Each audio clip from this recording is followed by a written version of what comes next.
Welcome to the sixth and final lecture in the Road to War series. In this lecture, we will be studying the final significant event, the Nazi-Soviet Pact, in order to understand how it made World War II inevitable. Firstly, we will examine the reasons why both Hitler and Stalin agreed to the Nazi-Soviet Pact. We will then look at the agreement itself and the implications it had for the rest of Europe. Finally, we will study Hitler's invasion of Poland and the ultimatum that Britain issued in response. Let's first look at a map of Eastern Europe to understand why the Nazi-Soviet Pact benefited both Soviet Russia and Nazi Germany. Firstly, you can see the areas of land Germany has already taken in Central Europe, including the recently conquered Czechoslovakia.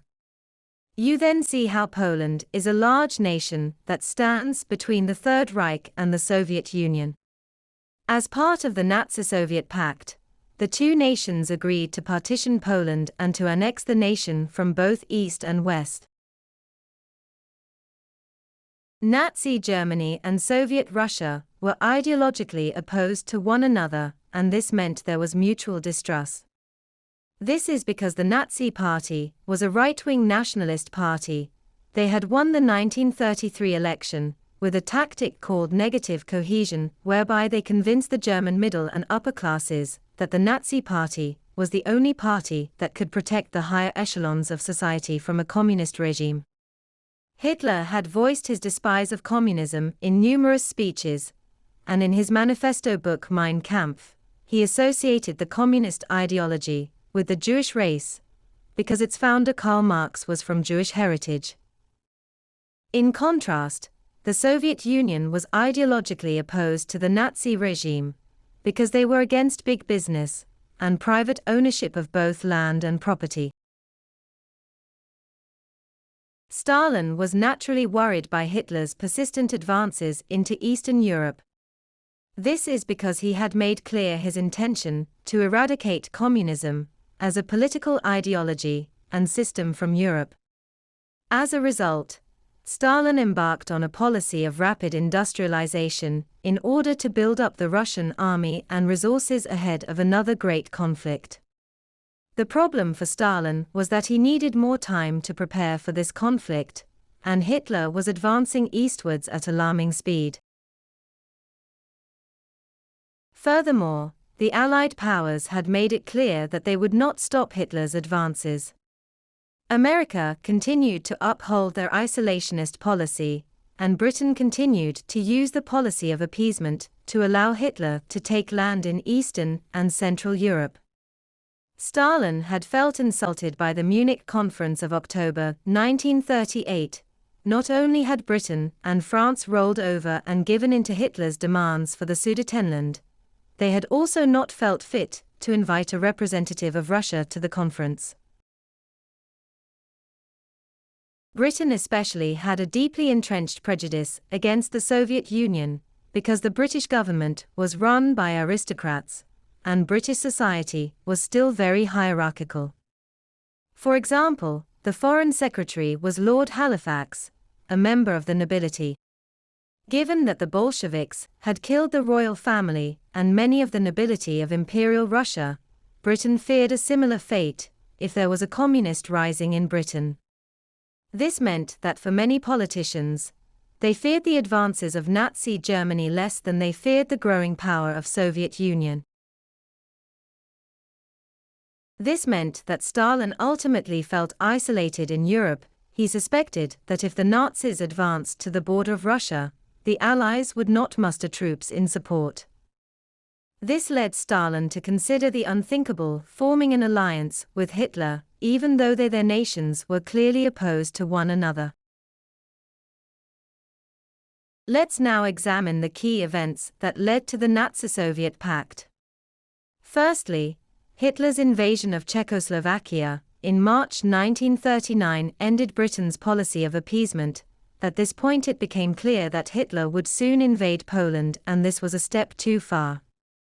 Therefore, the following month, in April 1939, the British government sent a party of diplomats to Russia to negotiate an alliance with Stalin.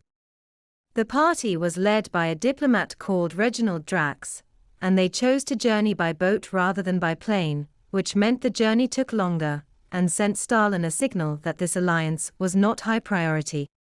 When they arrived, Reginald Drax and his colleagues insulted the Russian army, expressing doubts that it was powerful enough to defend against the Nazis. As a result, the negotiations broke down.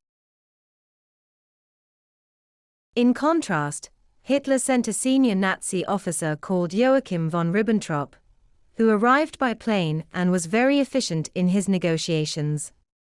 He arrived on the 22nd of August 1939, and the Non-Aggression Pact was agreed and signed on the 23rd of August. A significant aspect of the Non-Aggression Pact was the partition of Poland between the two nations. Geographically, Poland sat between the Third Reich and the Soviet Union, so both leaders saw it as a buffer between them. The pact was opportunistic, because they mutually agreed to halve it so that both nations gained territory. The agreement to partition Poland was the point of no return. This is because Hitler was going to invade Poland imminently, unaware that Britain have now ended their policy of appeasement, and so will raise arms to defend Poland's independence. Following Germany's invasion of Czechoslovakia, Britain had made a formal agreement with Poland to defend the nation from invasion. Let's now consider the final trigger event that sparked World War II, the Nazi invasion of Poland. On the 1st of September, the Nazis used a battleship to attack the independent port of Danzig. This is significant, because it was located in the Polish corridor, and so had been taken from the affluent region of Germany called Prussia. Then on the following day, 62 divisions of the German army, and over 1,000 Luftwaffe, or German Air Force planes invaded Poland. The attack was so quick that the Luftwaffe were able to destroy the Polish Air Force before pilots were able to get their planes off the ground. The tactic would become known as Blitzkrieg or Lightning War. Then on the 3rd of September, Britain sent Germany an ultimatum. This was a clear demand. Germany needed to withdraw their troops from Poland, otherwise Britain would declare war. However, by this point the Polish had been defeated by the German Blitzkrieg tactics, and so Hitler was not going to back down. Furthermore, Hitler believed that Britain was bluffing, that instead they would continue the policy of appeasement. When the deadline of the ultimatum passed, Britain made an official declaration of war against Germany on Sunday, the 3rd of September. Later that day, France followed suit. World War II had officially begun. It would be another 2 years before America would fully break their isolationist policy, and that was only after the Japanese attack on the port of Pearl Harbor. Hitler did also break the Nazi-Soviet Pact when he started Operation Barbarossa in the summer of 1941. It would prove the largest conflict in living history, involving almost every nation in the world to some extent. Let's return to our overarching question: why did the Nazi-Soviet Pact make World War II inevitable? Firstly, the Nazi-Soviet Pact would not have taken place if Stalin trusted the Allies to make a stand against Hitler.